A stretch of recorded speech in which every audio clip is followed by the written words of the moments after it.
Our next guest is someone who I would say is a trailblazer in the realm of transformational development change management. Her remarkable journey and profound understanding of her assigned topic makes her an exceptional voice we are privileged to have here today. She is the MD CEO of Parthian Capital with an impressive background in banking with over 12 years of experience, and she has bagged several degrees and a member of the Association of Chartered and Certified Accountants. And we're just highlighting just a few of our laudable accomplishments because of time. We This is no one else but Ndidi Ukaonu, MD CEO of Pathan Capital. You're most welcome, ma'am. She will be taking us on the topic, be the exception in your workplace. Um, you're welcome, ma'am, to this um, conference. You are our next speaker. Please let us know when you are ready for us.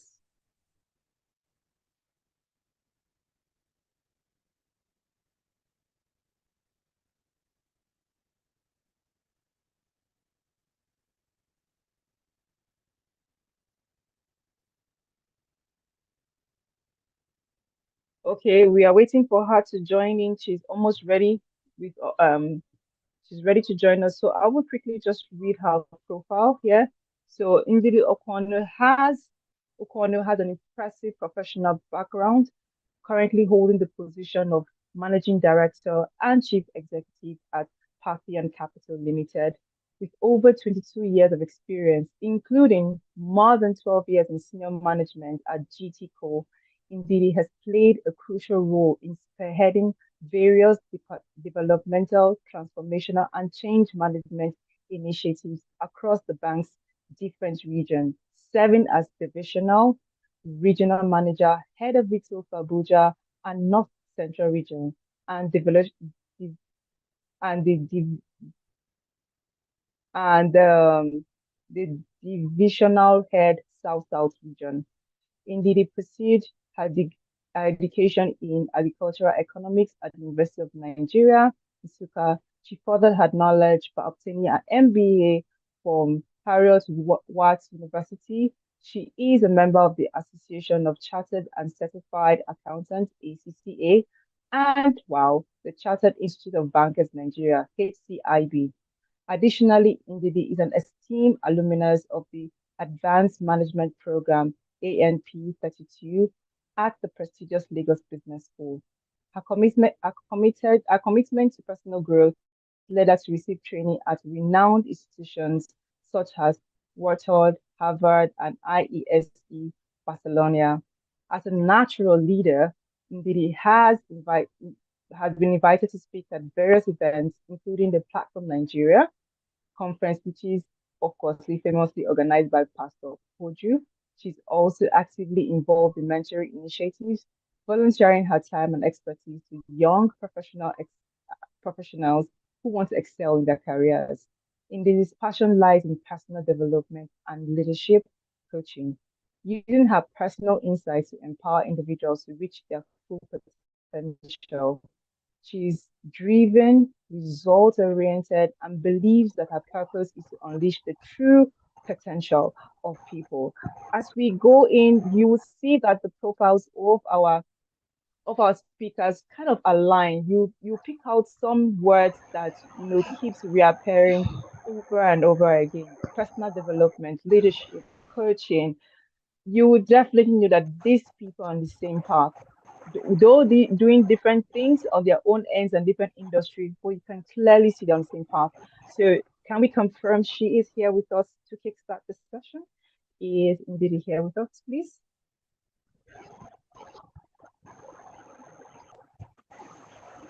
Can we put the spotlight on her, I'm please, here. technical?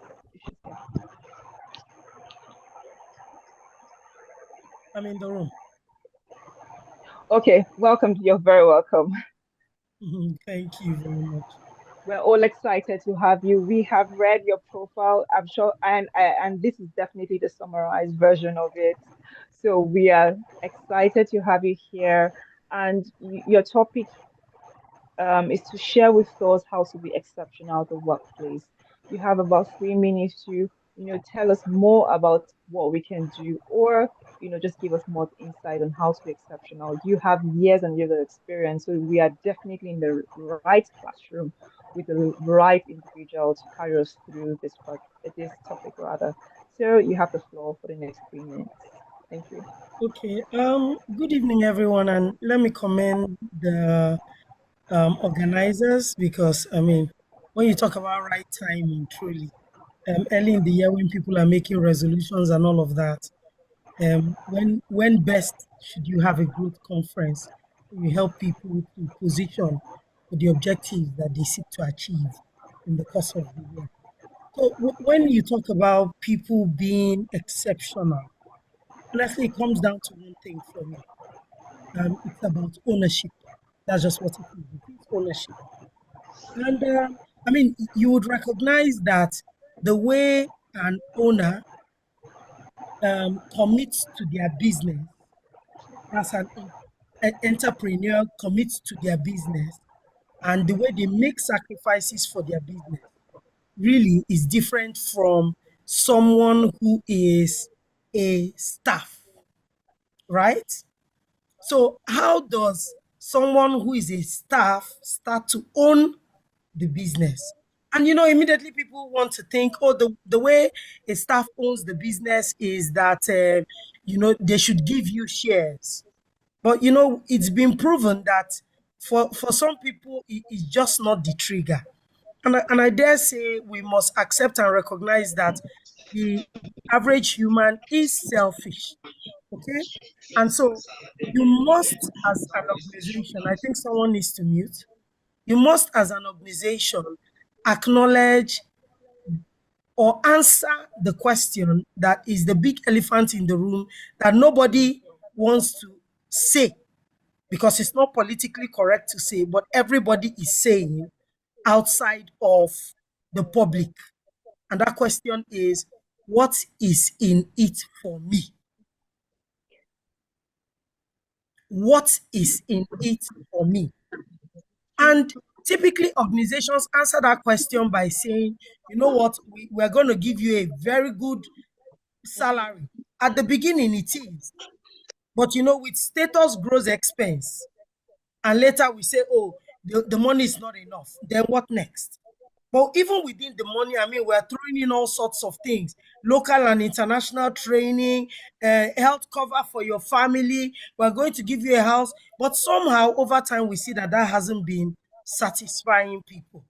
And Maslow's hierarchy, one thing that Abraham Maslow has taught us in the hierarchy of needs is that, his previous peak, before his unpublished work, was self actualization till the human being comes to the place where he believes that, look, he's achieving his fullest potential, he's doing what he wants, he's never going to be satisfied.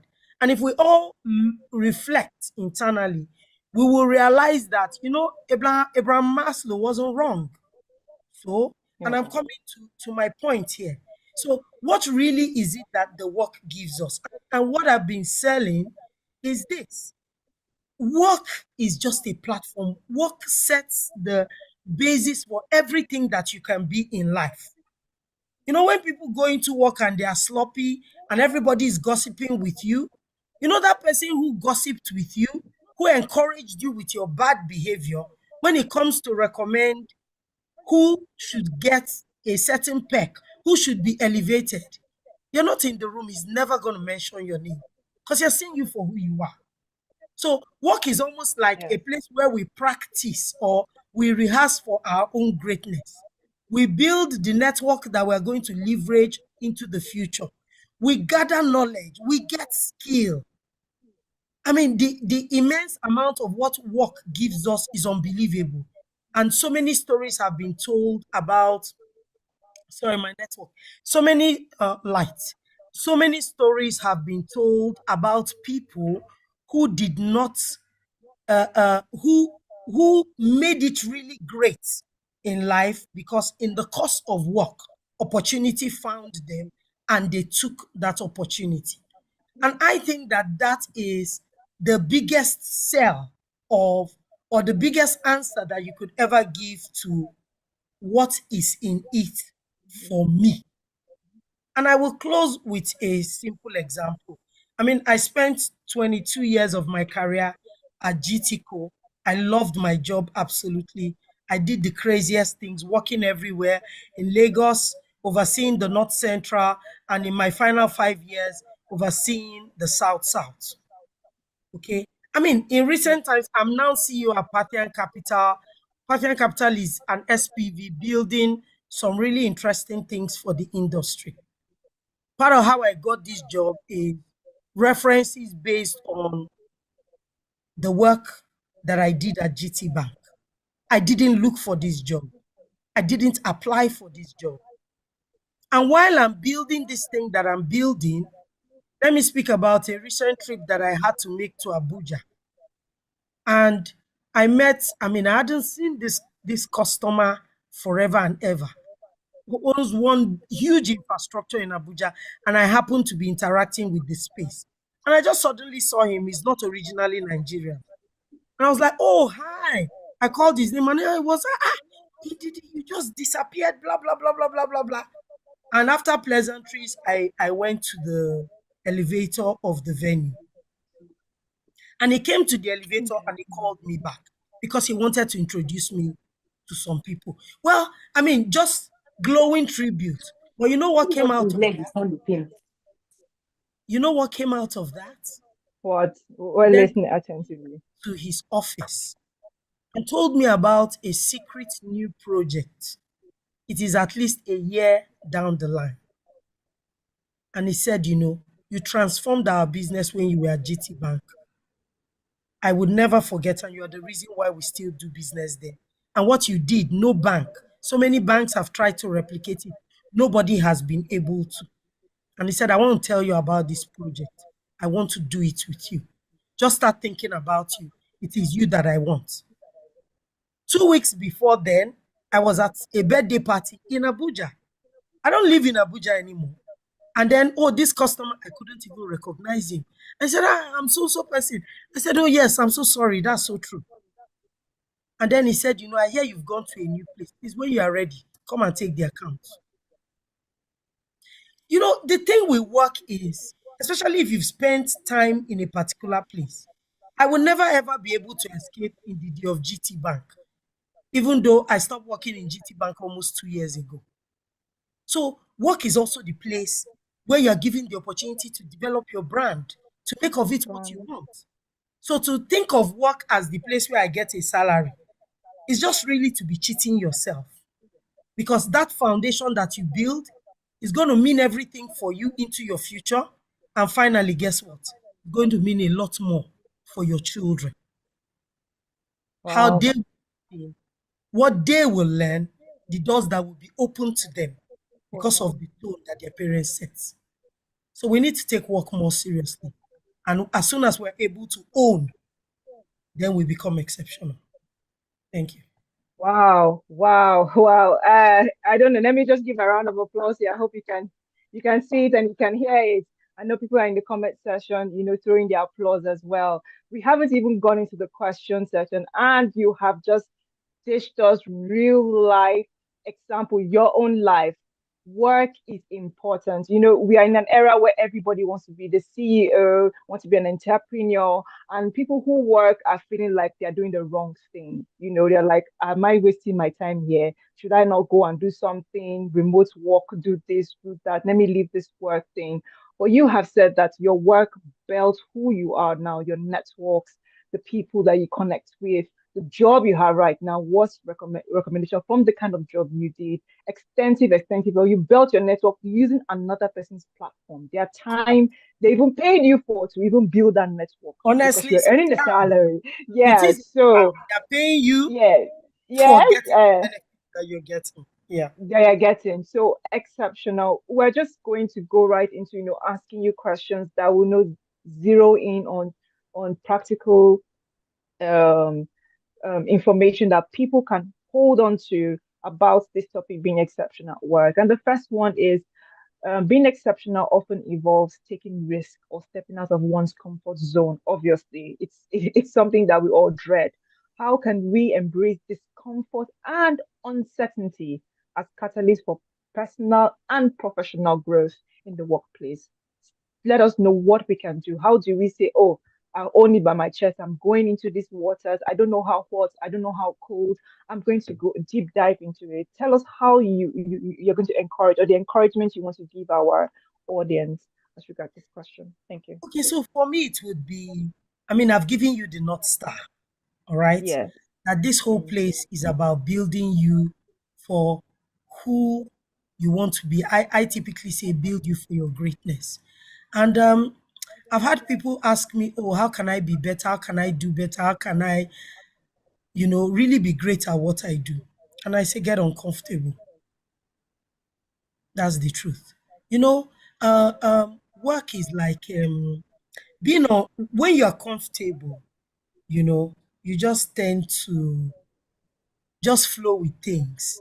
At a point in my career, I went to my boss. That's how I got posted to the South South. No, that's how I got posted to divisional head in the North Central, Abuja North Central states. I had handled this particular business, actually set it up and developed it in the bank, and it was just a money spinner.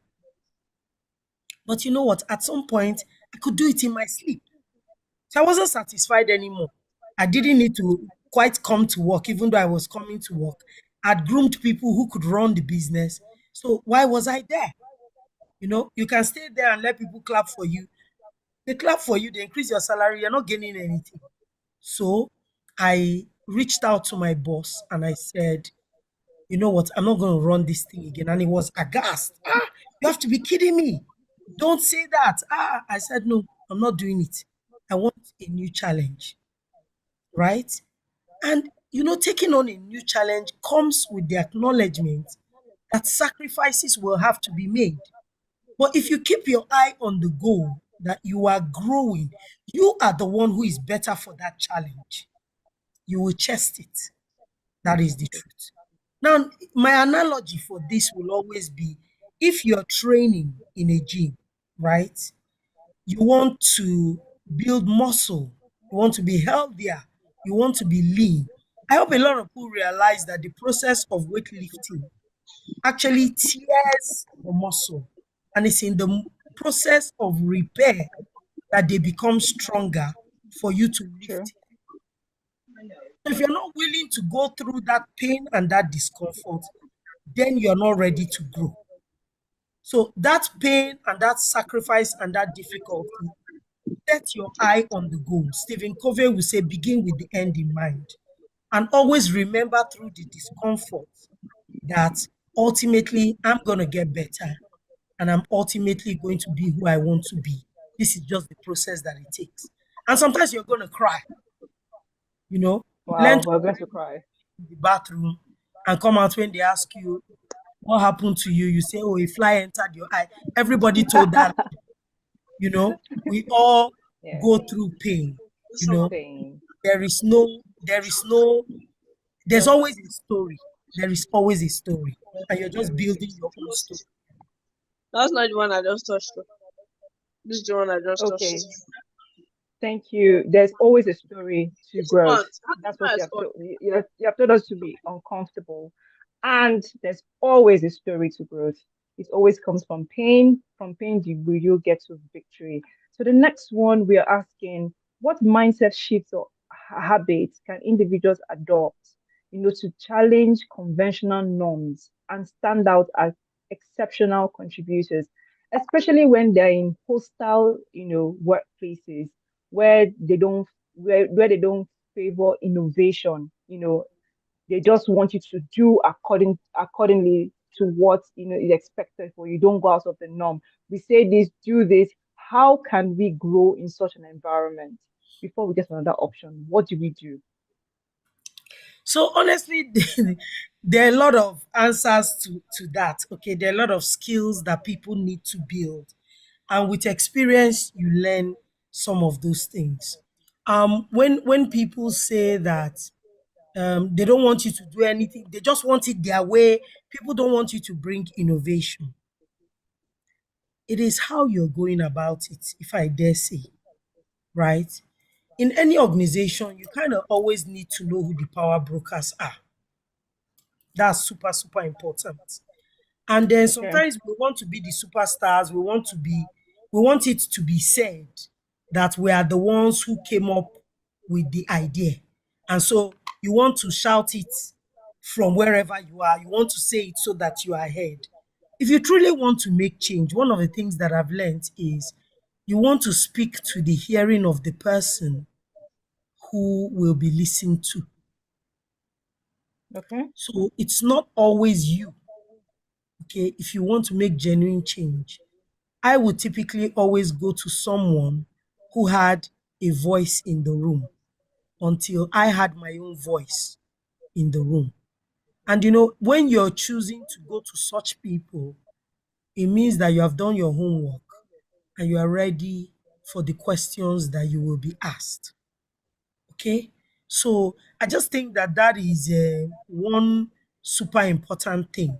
Now, I already spoke about a mindset shift, the power of your perspective, knowing that work is more about you than it's about anybody else. But habits are a super, super, super, super important point, which I'd like to highlight a bit. You know, I often speak to them around the power of your routine, right? You have to build a routine that supports your aspiration. And part of that routine are your habits. Aristotle said, we are what we continuously do. So, Okay. excellence is a habit, right? So, Yes. what are the things that you need to infuse into your routine that are sure pointers for growth? And let me highlight one. A lot of people tell me that I like to read. And every time they say to me, oh, she Again. likes to read, I'm always like, hmm? And even my kids say it. And I went to see my son in school and he said to me, Mommy, you like book sha? And I'm like, what can you be talking about? Let me say it for everybody to hear. I don't like reading. That's a shocker, right? I don't like reading. But I know that if I want to be better, I have to read. Read. So I have one book or another that I'm reading because it doesn't come natural to me sometimes. I mean, I'd rather like you watch Netflix Mm-hmm. or play on social media and go and laugh on Mm. Twitter. Nigerians make the Mm. craziest comments and I'll laugh, Mm. laugh, laugh, laugh, laugh. But you know what? Reading is one of the habits that I needed to infuse. Let me tell you what I discovered about myself. And I actually discovered this. I was on a course in Harvard. And if you are going to go to Harvard, don't go and carry bag. Where you are studying, your brain will fall because you have to prepare to go into class, Mm. right? And I mean, you have all these brainy people from everywhere. Microsoft, they are working in the largest organizations. They are directors or general managers, and then you want to go and be foolish. So I had to, I mean, how am I going to cover all these case studies? I'd read them before coming to school. And then in school, I mean, Mm. I had to wake up every day at about 3 a.m. to read up, to get ready in class. Even then, I was struggling to cover the work. And then I discovered a function on my Microsoft Surface and I learned something about myself.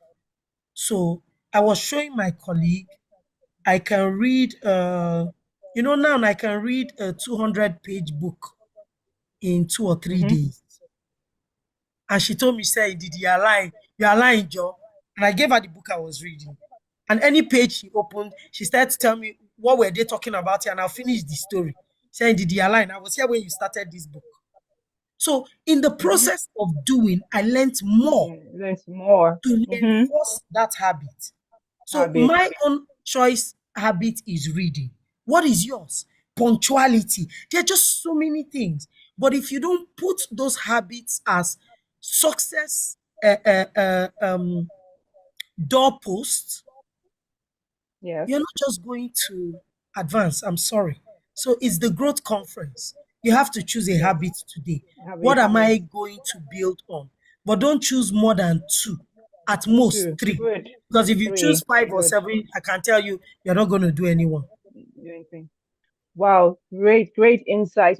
Again, reading is coming up and habit is coming up again in our conversation. So I want the audience to pick up on this important, trends, reading and habits. For us to grow, we need to change our habits. And one of the key habits first is reading. There are many habits, but reading is coming up over and over again. So by the time we are done, I'm sure it's going to be one of the top, habits or skill set that we should, imbibe. Ndidi, you have taken us through, even into the next question.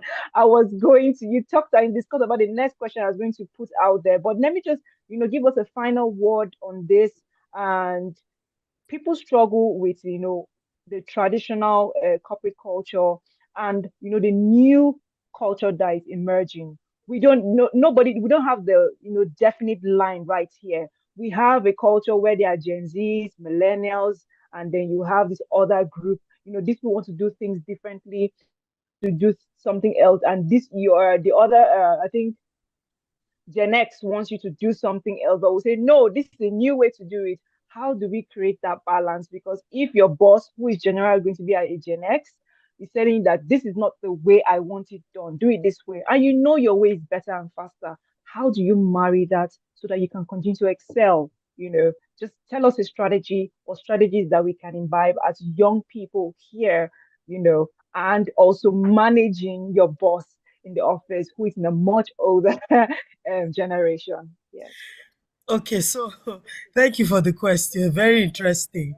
I'll tell you what I've Mm. discovered about ourselves and the Gen X, Generation Alpha. Generation Alpha is about to enter, they are just entering the workplace. So let's remember that we're going. So I always say to Gen Z that the people that are going to deal with you, they are entering the market. They will flog you people very well. But let me tell you what I found out. There's something super great about these guys.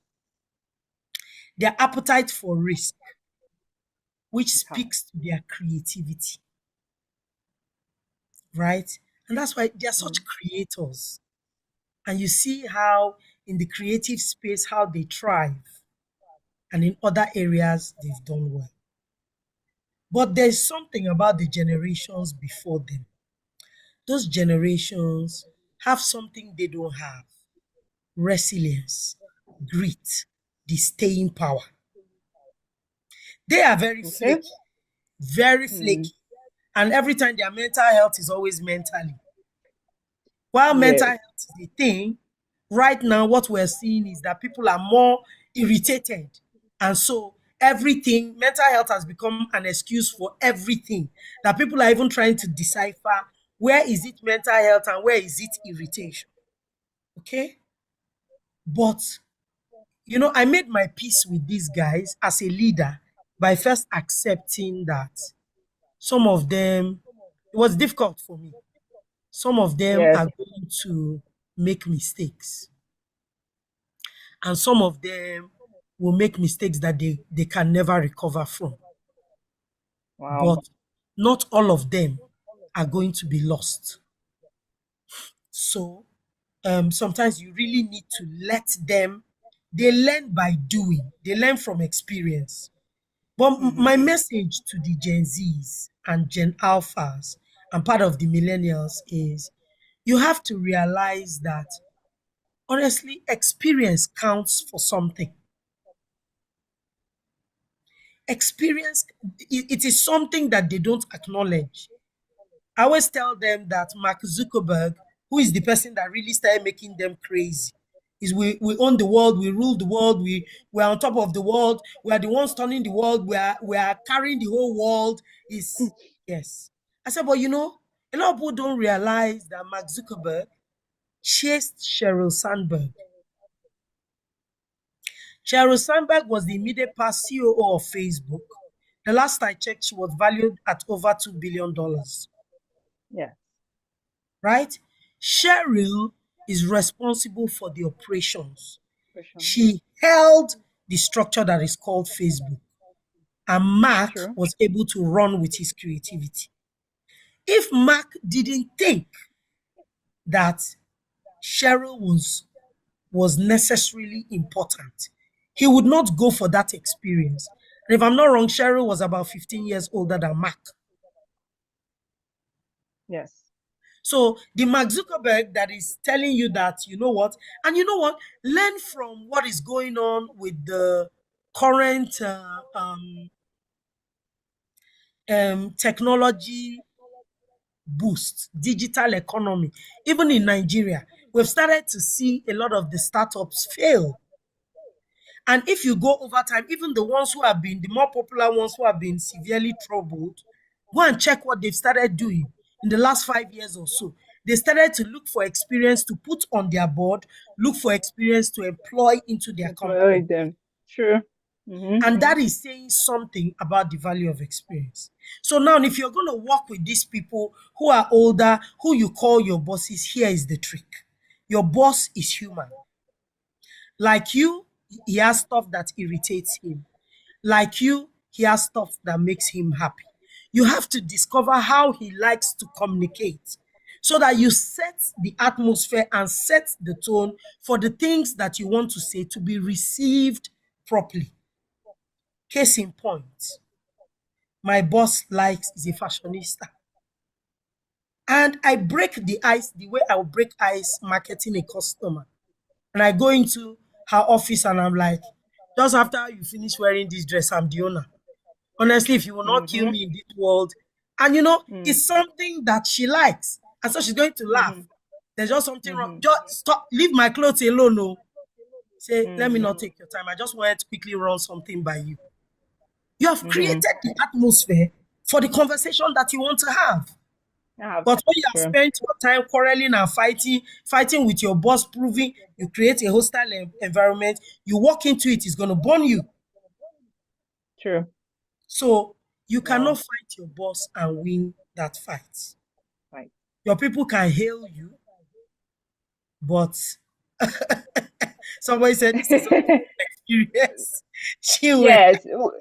But I like the fact of how you merged everything together. We can clearly see that we have experience in the room, but you have, hinged on something, and you said that the older generation has resilience, staying power, and experience.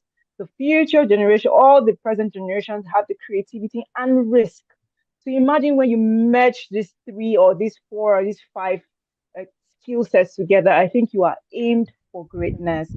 Didi, thank you so much. I could feel your burst of energy from just across the virtual room here. You gave us Thank you. insight, 22 years of experience. You just dished it out here. Why? Because this is a growth conference.